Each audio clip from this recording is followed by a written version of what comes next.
एक बच्चा ना जाने कितने सालों तक मेहनत करता है, पैसा, अपना टाइम, अपनी मेंटल हेल्थ, रिश्तेदारों के ताने, घर वालों की उम्मीदें, सब कुछ दांव पर लगा देता है सिर्फ इस उम्मीद में कि शायद उसका किसी गवर्नमेंट एग्जाम में सिलेक्शन हो जाएगा और इस दुख भरी जिंदगी से उसका पीछा छूट जाएगा। लेकिन वही बच्चा जब बहुत लंबा ट्रैवल करके, अपना पैसा खर्च करके, अपना टाइम वेस्ट करके बहुत दूर कहीं जाकर एग्जाम देने जाता है और वहां पर उसको पता चलता है कि भाई एग्जाम पोस्टपोन्ड या फिर कैंसिल हो गया है और कोई फेयर सिलेक्शन हो ही नहीं रहा, तो उसकी सारी मेहनत पर पानी फिर जाता है और उसके दिल पर क्या बीत रही होगी उस टाइम पर, ये सिर्फ एक स्टूडेंट ही समझ सकता है, उसके अलावा कोई नहीं समझ सकता। तो दोस्तों कैसे हो आप लोग? आई होप अच्छे ही होगे। बहुत सारे स्टूडेंट ऐसे हैं जो अभी परेशानी में चल रहे हैं एसएससी वाले सीन को लेकर, क्योंकि जैसे ही सांस लेते हैं कोई नया बवाल आकर सामने खड़ा हो जाता है और इस बार है एसएससी।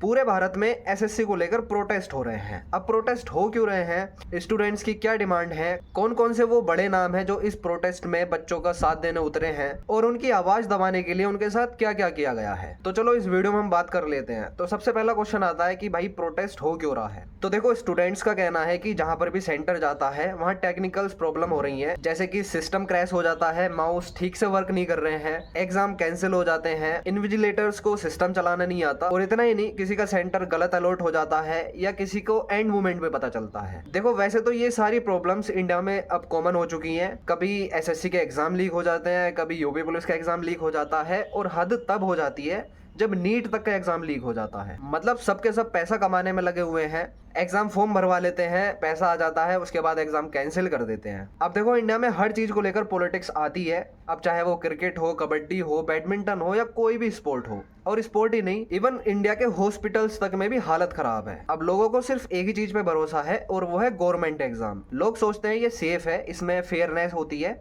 और इसमें कोई भेदभाव नहीं होता। लेकिन अगर ऐसा ही चलता रहा तो धीरे धीरे लोगों का इससे भी भरोसा उठना शुरू हो जाएगा और हालत इतनी खराब हो जाएगी कि सब कुछ समेटना बहुत भारी पड़ जाएगा। खैर, अब जो कंट्रोवर्सी चल रही है, जो स्टूडेंट को सबसे ज्यादा गुस्सा दिला रही है, वो है SSC selection post phase 13। SSC ने एग्जाम कंडक्ट करने के लिए एक नया वेंडर हायर किया है, एडुकेटी। यही नया वेंडर पूरा सिस्टम बिगाड़ रहा है और सोने पर सुहागा ये है कि पहले भी इस एडुकेटी पर स्टेट लेवल एग्जाम्स में इरेगुलरिटीज और पेपर लीक जैसे एलिगेशंस लग चुके हैं, जिससे इस पर और ज्यादा सवाल उठ रहे हैं। और स्टूडेंट्स का ये भी कहना है कि वो जब सेंटर पर एग्जाम देने जाते हैं तो वहां पर कोई मैनेजमेंट ही नहीं है, और जब स्टूडेंट्स ने मैनेजमेंट के खिलाफ आवाज उठाई तो एग्जाम सेंटर के स्टाफ या सिक्योरिटी ने स्टूडेंट्स के साथ बदतमीजी की और हाथापाई तक की नौबत आ गई थी। नीतू मैम, राकेश यादव सर, अभिनव सर, नवीन सर, राजा यादव, गगन प्रताप, आदित्य रंजन, अभिनव शर्मा जैसे बड़े बड़े टीचर्स ने स्टूडेंट्स के साथ मिलकर आवाज उठाई तो बच्चों पर लाठीचार्ज किया गया और इनमें से कई टीचर्स को अरेस्ट कर लिया गया। अब टीचर्स और स्टूडेंट्स सीधे अकाउंटेबिलिटी की डिमांड कर रहे हैं।